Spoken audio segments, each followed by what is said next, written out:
माननीय प्रधानमंत्री श्रीमान सुशील कोइराला जी, स्वास्थ्य मंत्री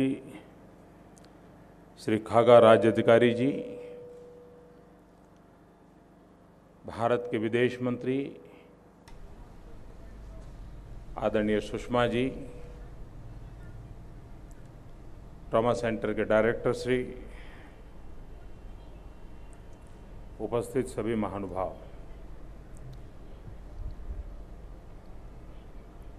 मेरे लिए सौभाग्य की बात है कि बहुत ही कम अवधि में मुझे दोबारा नेपाल की भूमि के दर्शन करने का सौभाग्य मिला है।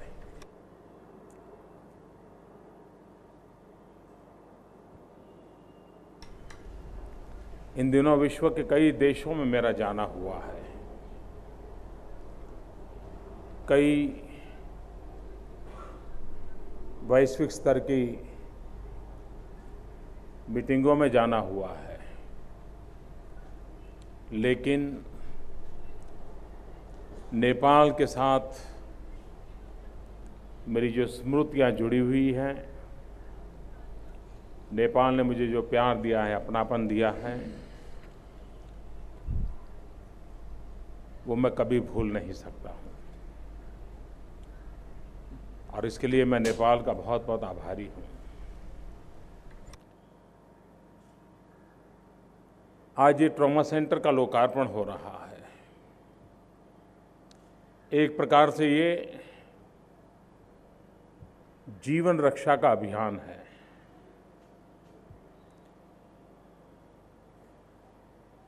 फर्स्ट गोल्डन आवर आकस्मिक संजोगों में इंसान की जिंदगी बचाने का सबसे बड़ा महत्वपूर्ण समय होता है। और उस फर्स्ट गोल्डन आवर में अगर उपयुक्त सुविधा मिल जाए, प्रॉपर ट्रीटमेंट का सहारा मिल जाए, तो इंसान की जिंदगी बचाई जा सकती है। नेपाल और भारत के मैत्री का ये उत्तम नजराना है, जो एक प्रकार से जीवन की सौगात दे रहा है। और जो नजराना जीवन की सौगात देता है, वो हमें जड़ों से जोड़ता है, हमें जीवन से जोड़ता है, हमें अरमान से जोड़ता है, और हमें अरमान पूर्ण करने के लिए प्रयास करने की एक शक्ति भी देता है। और इसलिए ये ट्रॉमा सेंटर भारत और नेपाल के बीच एक जीवंत संबंध का उदाहरण बन रहा है। और आगे भी इस ट्रॉमा सेंटर का अपग्रेडेशन करना होगा, टेक्नोलॉजी सपोर्ट की आवश्यकता होगी, ह्यूमन रिसोर्स डेवलपमेंट की आवश्यकता होगी। भारत भविष्य में भी इस काम में नेपाल के साथ रहेगा, पूरी सहायता करता रहेगा। और हम चाहेंगे कि नेपाल अपने पैरों पर खड़े होकर के इस ट्रॉमा सेंटर को चलाने का उसमें सामर्थ्य आए। वहाँ तक जो भी मदद चाहिए, भारत खुले दिल से यहाँ के लोगों की जिंदगी बचाने के लिए सदा सर्वदा आपके साथ खड़ा है। और वो हमारे लिए सौभाग्य होगा, एक प्रकार से अपनों की सेवा करने का ये अवसर है। और अपने यहाँ तो सेवा परमो धर्म, ये शास्त्र ने कहा है। और जिस शास्त्र ने हमें सेवा परमो धर्म कहा है, उस शास्त्र से हम दोनों जुड़े हुए हैं। और इसलिए एक सेवा का ये प्रकल्प है। और मुझे गर्व है कि आज मुझे उस समारोह में लोकार्पण के काम में आने का अवसर मिला और भारत और नेपाल के एक अटूट नाता, जीवंत नाता, उसका एक जीवंत स्मारक हमारे सामने आज खड़ा हुआ है।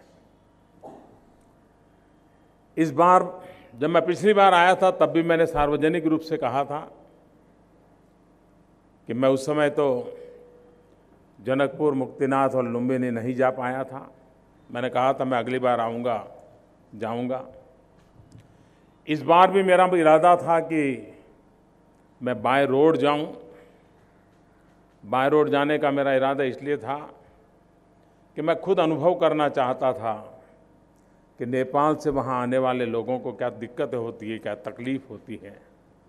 भारत से उस तरफ जाने वाले लोगों को क्या दिक्कत होती है, क्या तकलीफ़ होती है, उसे मैं अपने खुद एक्सपीरियंस करना चाहता था और फिर मैं उसको ठीक करना चाहता था।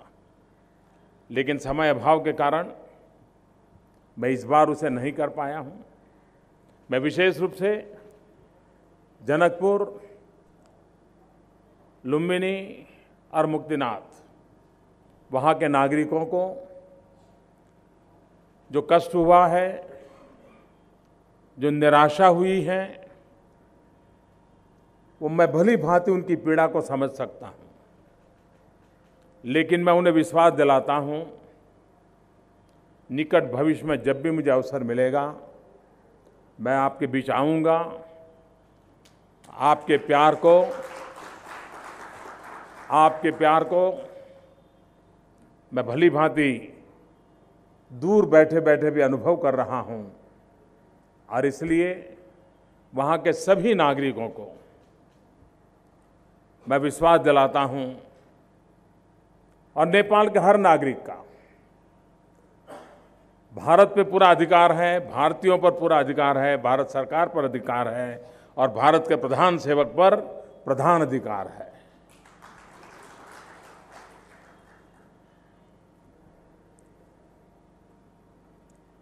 मैं जब पिछली बार आया था और आज मैं आया हूं, 100 दिन भी नहीं हुए हैं, लेकिन जब विश्वास का इंजन किसी काम को लग जाता है तो काम कितनी तेजी से होता है, कितना अच्छा हो सकता है, इसका मैं आज अनुभव कर रहा हूं।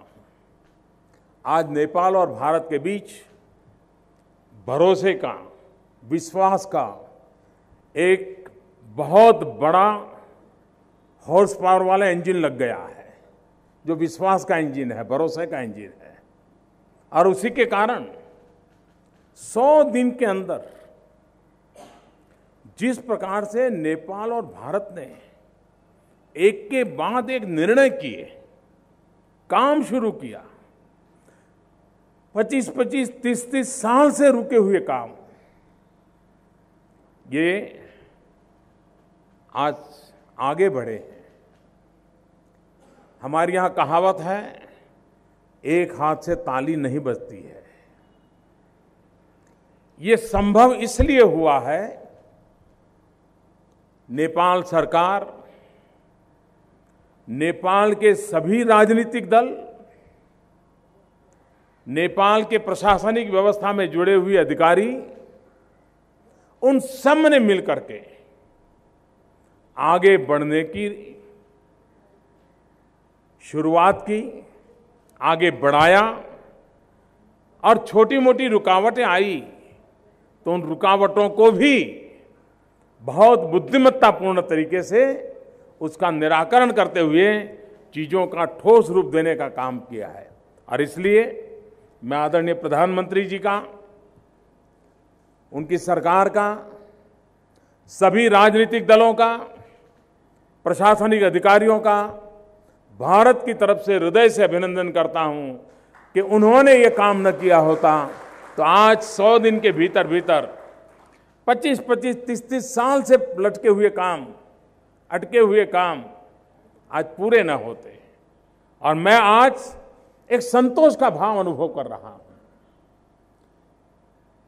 कि मेरी पहली मुलाकात और दूसरी मुलाकात के बीच में तेज गति से एक के बाद एक फैसले हुए हैं और वो फैसले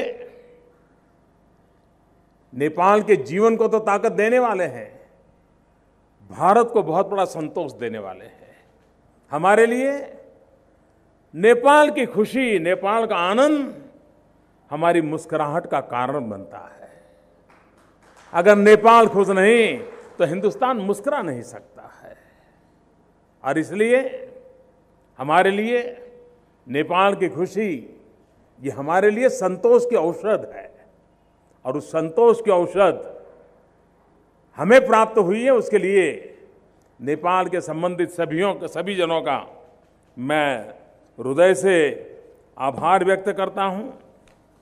खास तौर पर हाइड्रो पावर, कितने समय से ये लटका हुआ था, कितने विवाद चल रहे थे, आशंकाओं के बादल हर बार छाए रहते थे, लेकिन यहाँ के सभी राजनीतिक दलों ने जिस प्रकार की दूरदृष्टि का परिचय करवाया है, और उसका परिणाम ये हुआ है कि power trade agreement 900 megawatt upper Karnali project, Pancheshwar development authority, 900 megawatt क्षमता वाले अरुण 3 प्रोजेक्ट, यानी एक के बाद एक, शायद 10 साल में एक चीज हो जाए तो भी बड़ा आनंद हो जाता है। यहां तो 100 दिन में इतने सारे काम आगे बढ़ गए, तो आप कल्पना कर सकते हैं 2 देश मिलकर के क्या नहीं कर सकते हैं।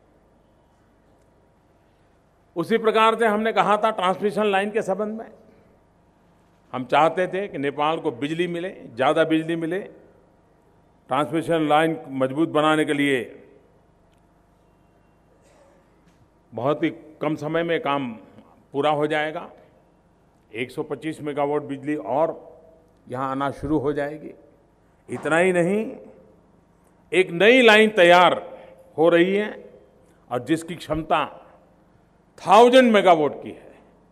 अब नेपाल जगमगा उठेगा, ये मेरा पूरा विश्वास है। हमने पिछली बार कहा था कि $1 बिलियन यानी कि 10,000 करोड़ नेपाली रुपयों की कीमत जिसकी होती है, कम ब्याज और लंबे समय के लिए हम देंगे। आज हम मिल रहे हैं, उसका फाइनल एग्रीमेंट हो जाएगा और ये भी काम एक प्रकार से आज पूरा हो गया मान लीजिए।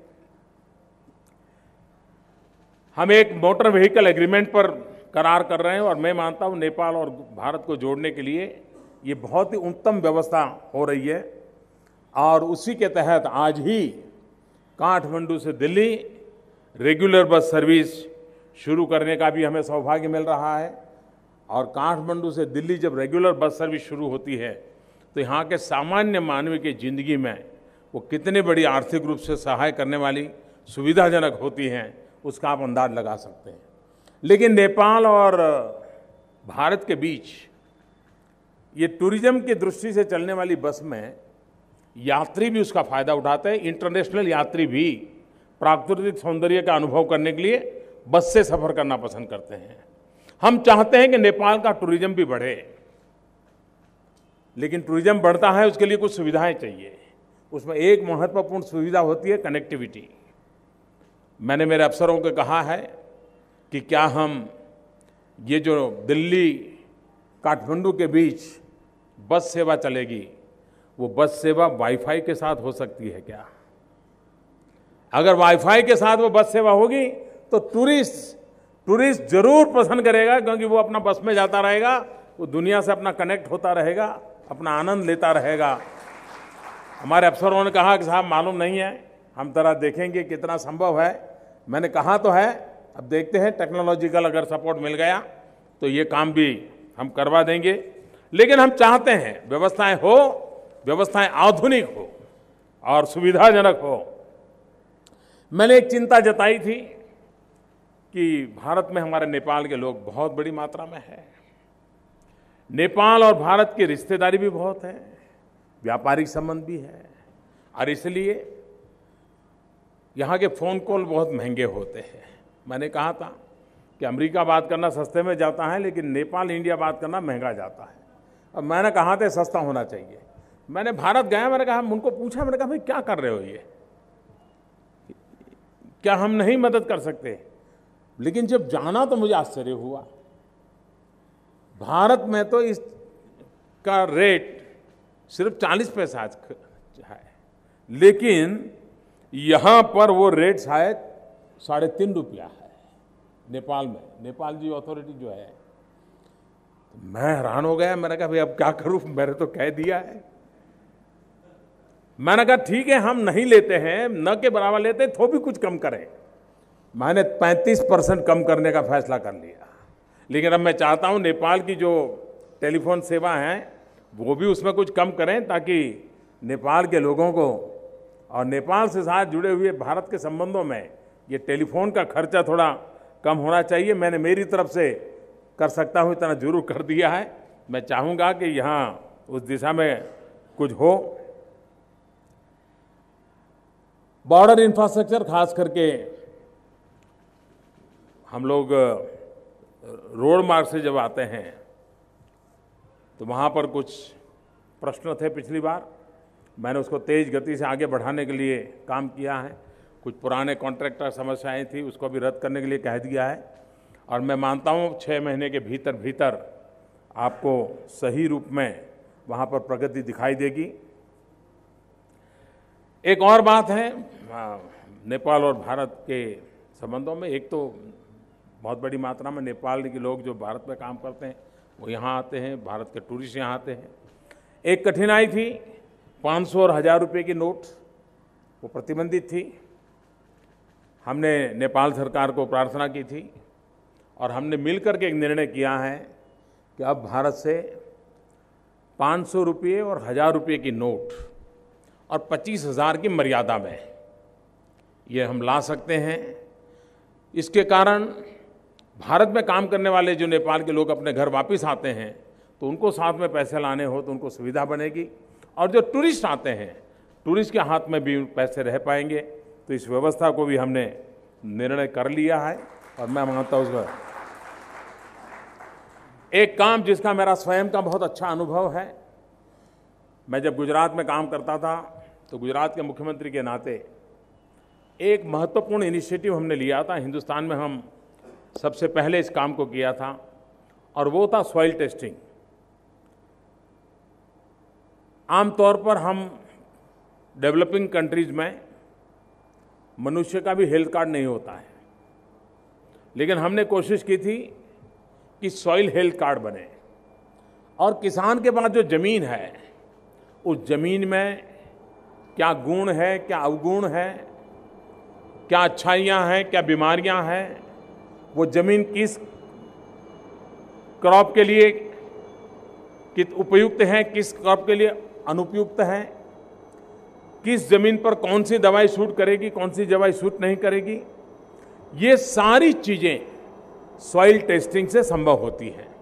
और ये करने से औसत 1 एकड़ भूमि में किसान फसल तो ज़्यादा कर सकता है, लेकिन साथ साथ जो फालतू खर्चे होते हैं, गलत दवाइयाँ डाल देता है, गलत फर्टिलाइजर डाल देता है, गलत क्रॉप डाल देता है, वो सब उसका बच जाता है। और करीब करीब 1 एकड़ भूमि में 15-20 हज़ार रुपया तो सहज रूप से उसकी मदद हो जाती है।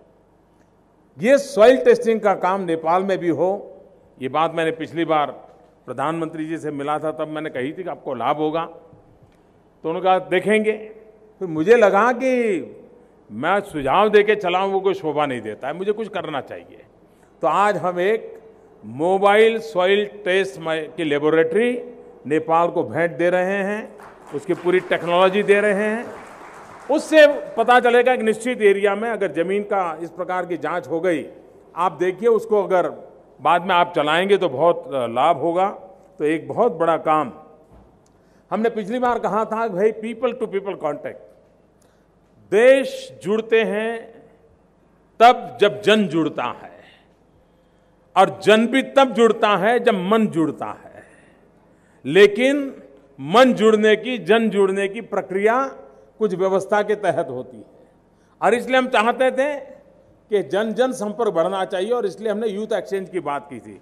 मुझे खुशी है कि यूथ एक्सचेंज प्रोग्राम में पहली बैच ऑलरेडी हिंदुस्तान पहुंची हुई हैं। इन दिनों कलकत्ता यूनिवर्सिटी में वे नौजवान सारे नेपाल के वहाँ का नज़ारा देख रहे हैं, अभ्यास कर रहे हैं, वहाँ के लोगों से मिल रहे हैं, बातचीत कर रहे हैं।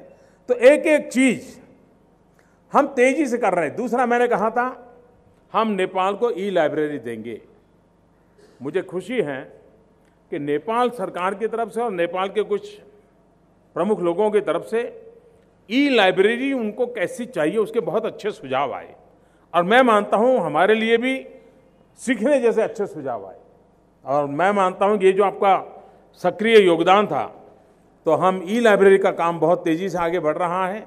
जैसी आपकी अपेक्षा है, उन आपके सुझावों को संकलित करते हुए उस ई लाइब्रेरी को हम प्रारंभ करेंगे। और मैं मानता हूं कि वक्त बदल चुका है, 21वीं सदी ज्ञान की सदी है, और जो ज्ञान के उपासक हैं उनका ये युग आने वाला है। नेपाल और भारत इस भूखंड की संस्कृति ज्ञान की उपासना की संस्कृति रही है। नेपाल भी ज्ञान की उपासना वाली संस्कृति का विरासत को लेकर के चल रहा है, और इसलिए ई लाइब्रेरी उस ज्ञानवर्धक एक बहुत बड़ा माध्यम बनेगी। और ये युग ऐसा है कि जितनी हाईवेज की जरूरत है उतनी ही आईवेज की जरूरत है। हाईवेज भी चाहिए, इंफॉर्मेशन वेज भी चाहिए। ई लाइब्रेरी एक प्रकार से हाईवेज का काम करेगी, और जो हम नेपाल में प्रवेश करने वाले रास्ते ठीक करेंगे वो हाईवेज का काम करेंगे। भारत आपके हाईवे भी चिंता करेगा, आपकी हाईवेज की भी चिंता करेगा, और उस काम को हम आगे बढ़ाएंगे।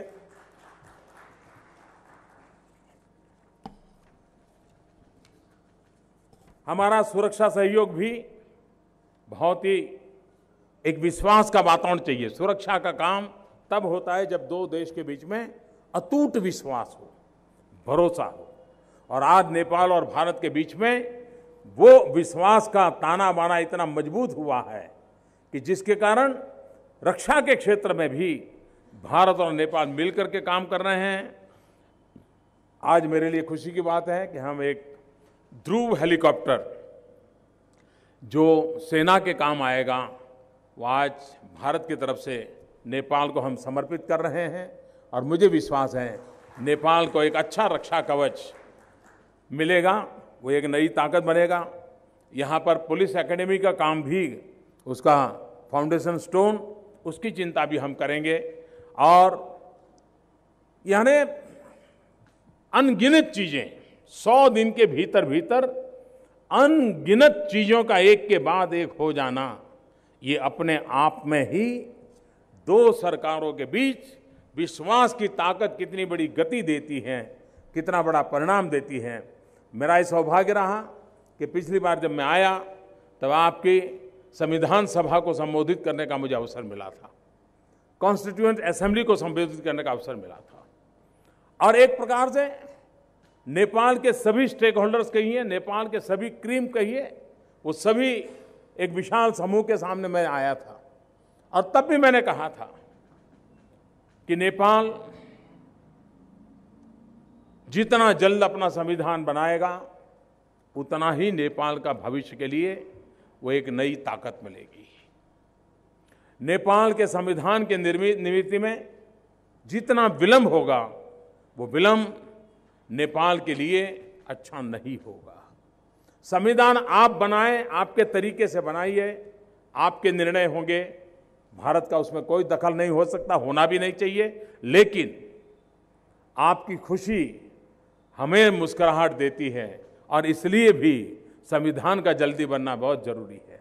और मेरा ये भी आग्रह था कि संविधान के अंदर एक ऐसा गुलदस्ता बने कि नेपाल के हर कोने में रहने वाले व्यक्ति को लगे कि मेरा भी फूल उस गुलदस्ते में है, मेरे फूल की महक भी उस गुलदस्ते में है। कभी मधेसी को नहीं लगना चाहिए कि हमारा पूछने वाला कौन, कहीं पहाड़ी को नहीं लगना चाहिए कि हमें पूछने वाला कौन, माओवादी को नहीं लगना चाहिए कि हमें पूछने वाला कौन। ये संविधान ऐसा होना चाहिए कि जिसमें हर किसी की आवाज हो, हर किसी के सपने हो, हर किसी के अरमान हो, हर किसी को काम करने का अवसर हो। और वो काम नेपाल की संविधान सभा बहुत अच्छे ढंग से आगे बढ़ रही है। लेकिन समय बहुत जा रहा है और मैं इसलिए सार्वजनिक रूप से आज नेपाल के सभी राजनीतिक नेताओं से आग्रह करूंगा, संविधान का निर्माण सहमति से ही करने से फायदा होगा। संख्या के बल पर संविधान का निर्माण कभी भी नेपाल का भला नहीं करेगा। सहमति से संविधान बने और आगे चल करके भी, आज भी भारत का संविधान इतने साल हो गए, हर वर्ष हम कुछ न कुछ अमेंडमेंट करते ही जाते हैं और वो अमेंडमेंट 2/3 से करते हैं। एक बार संविधान सहमति से बने, बाद में संसद बने और संसद में 2-4 चीजें जोड़ने कम करनी लगती हैं तो आप 2/3 बहुमत से जरूर कर सकते हैं। लेकिन पहला प्रारूप अगर सबको अपना नहीं लगता है तो नेपाल को बहुत बड़ी कठिनाई आएगी। तो आपके एक मित्र देश के नाते आपको दुख हो, आपको कठिनाई हो और हमें समझ हो, तो वो स्थिति हम देखना नहीं चाहते हैं। फिर एक बार आज सार्वजनिक रूप से जिस प्रकार से जिंदगी बचाने के लिए ये ट्रॉमा सेंटर काम आ रहा है, उसी प्रकार से नेपाल के सपनों को संवारने के लिए संविधान एक औसत बनकर के आ रहा है। मैं चाहूंगा कि उस संविधान की पवित्रता, उसी पवित्र भाव से, और मैंने कहा था ऋषि मन होगा तब संविधान बनेगा। संविधान सभा में बैठे हुए हर व्यक्ति का ऋषि मन होना चाहिए और ऋषि मन को लेकर के संविधान का निर्माण होगा। ये मैंने आग्रह से कहा था। मैं आज फिर नेपाल की धरती पर आया हूं। मैं विश्वनाथ की धरती पर काम करता हूं, पशुपतिनाथ की धरती पर आया हूं, तो मेरा भी आपको प्रार्थना करने का हक बन जाता है। मैं प्रार्थना करने आया हूं, मैं उसी धरती से आया हूं। अगर बौद्ध गया से मैं आज एक पौधा लेकर के आया हूं, जो हमारे एम्बेसडर लुम्बिनी में जाकर के उसको रोपित करने वाले हैं। एक ऐसा संदेश लेकर के आया हूं जो हमें सांस्कृतिक प्राण शक्ति देता रहता है। और उस भरोसे भी मैं कह सकता हूं कि मैं प्रार्थना करता हूं कि आप संविधान बनाने के काम में विलंब मत कीजिए, सहमति से बनाने का ही प्रयास कीजिए और सारे रास्ते नए संकटों को जन्म देंगे। मैं अयोध्या और जनकपुरी का नाता जानता हूं, इसलिए भी हम लोगों को आपसे प्रार्थना करने का हक बनता है कि आप सहमति से संविधान का निर्माण कीजिए, जल्द कीजिए। लोगों की आशाओं पर आप खरे उतरे। आप देखिए आप लोगों का नेतृत्व नेपाल को कहां से कहां पहुंचाएगा और युग इस भूभाग के भविष्य का है, एशिया के भविष्य का समय है। नेपाल को ये मौका चूकना नहीं चाहिए। विश्व के अंदर एक ताकत बनकर के नेपाल ने खड़ा होना चाहिए। लोकतांत्रिक अवस्था नेपाल को एक नई ताकत देगा, नई पहचान देगा। विश्व नेपाल को स्वीकार करने लग जाएगा।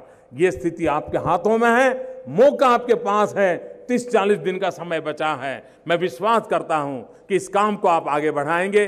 फिर एक बार ये ट्रॉमा सेंटर यहां के किसी भी पीड़ित की जिंदगी को बचाने के लिए काम आएगा। भारतवासियों को बहुत संतोष होगा। हमारे लिए एक प्रकार से सेवा परमो धर्मः, जीव दया का ये काम हुआ है। एक मन के संतोष के साथ मुझे इस अवसर पर आने का अवसर मिला। मैं आपका बहुत बहुत आभारी हूं, प्रधानमंत्री जी का बहुत बहुत आभारी हूं। उनके परिवार में संकट होने के बाद भी जिस उमंग और उत्साह के साथ इस पूरे सार समिट की आप चिंता कर रहे हैं, पूरा नेपाल अभिनंदन का अधिकारी है। मैं एयरपोर्ट से उतरा हूं, मैं देख रहा हूं क्या उत्साह है, क्या उमंग है। आपने सार्क देशों के सभी नेताओं का दिल जीत लिया है। आपने ये व्यवस्था के लिए नेपाल ने जो ताकत दिखाई है, नावीन्य दिखाया है, अपनापन दिखाया है, बहुत बहुत अभिनंदन के अधिकारी हैं। प्रधानमंत्री जी को और पूरे नेपाल को मैं हृदय से नमन करता हूं, बहुत बहुत अभिनंदन करता हूं। धन्यवाद।